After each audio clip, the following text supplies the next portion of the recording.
महाराष्ट्रातील लाडक्या शेतकरी बांधवांसाठी महाराष्ट्र सरकारचे मुख्यमंत्री असणारे देवेंद्र फडणवीस यांनी शेतकऱ्यांच्या कर्जमाफीबद्दल आणि नुकसान भरपाईबाबत उद्या तात्काळ आदेश दिले आहेत आणि सही करून तो चेक सध्या जिल्हाधिकाऱ्यांकडे पाठवला आहे। तेव्हा उद्यापासूनच शेतकऱ्यांच्या खात्यावरती पैसे येण्यास सुरुवात होईल। काय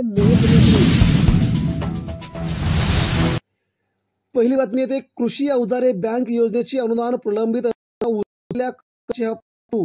अडचणीत शेतकरी यावर कोणती कारवाई करणार? वाल्मिक कराडने घातला 141 शेतकऱ्यांना गंडा। ऊस तोडणी यंत्र अनुदानासाठी उकळले प्रत्येकी 8 लाख, जवळजवळ 500 कोटी उकळले। वाल्मिक कराड पुन्हा एकदा मोठ्या संकटात सापडला असून शेतकरी संतापले। नवीन खरीप कांद्याची आवक वाढली, राज्यात आवकेत सुधारणा, मागणीमुळे दर स्थिर। आगामी काळामध्ये कांद्याची आवक जर वाढली तर मात्र कांद्याचे भाव घसरण्याची शक्यता।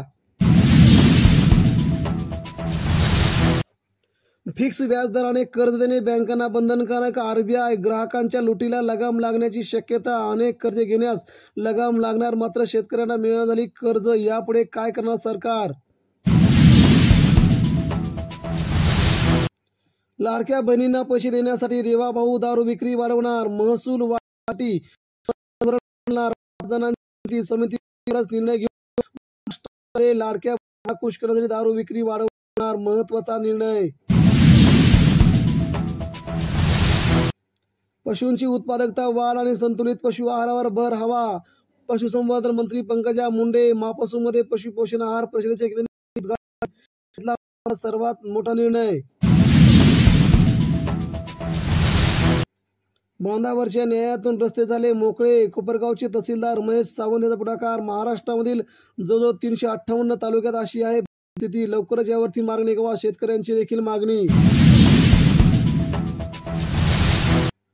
जळगाव जिल्ह्यात मका पिकाच्या क्षेत्रात मोठी वाढ, लागवड पोहोचली 1,02,000 हेक्टरवरती।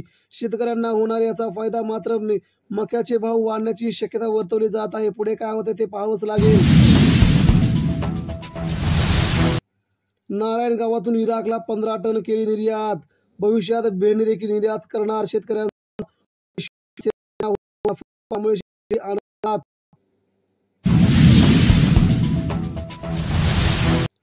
गारठा कमी होण्याची शक्यता, या महिन्याच्या शेवटी पुढील 3-4 दिवस गारठा वाढेल, मात्र पुढील महिन्याच्या सुरुवातीला महाराष्ट्रातील गारठा होणार ही हवामानाची महत्वपूर्ण माहिती। 31,000 शेतकऱ्यांची सोयाबीन खरेदी अद्याप बाकी, परभणी हिंगोलीतील स्थिती अतिशय भयानक। महिना अखेर खरेदीच्या संपूर्ण सोयाबीनची खरेदी करणार सरकारने दिले।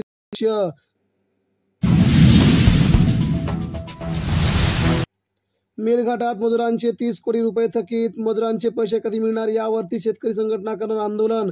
कधी पैसे देणार सरकारला मोठा सवाल, सरकार कोणता निर्णय घेते यावरती बघावं लागेल।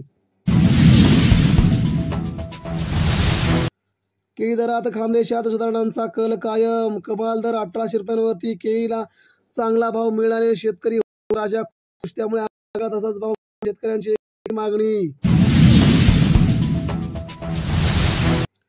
इथेनॉलसाठी लागणाऱ्या तांदळाच्या किमतीत मात्र घट, 2800 वरून 2250 रुपये प्रति क्विंटल होणार, त्यामुळे शेतकऱ्यांना होणार याचा जबरदस्त फायदा, इथेनॉल उत्पादन वाढण्याची शक्यता।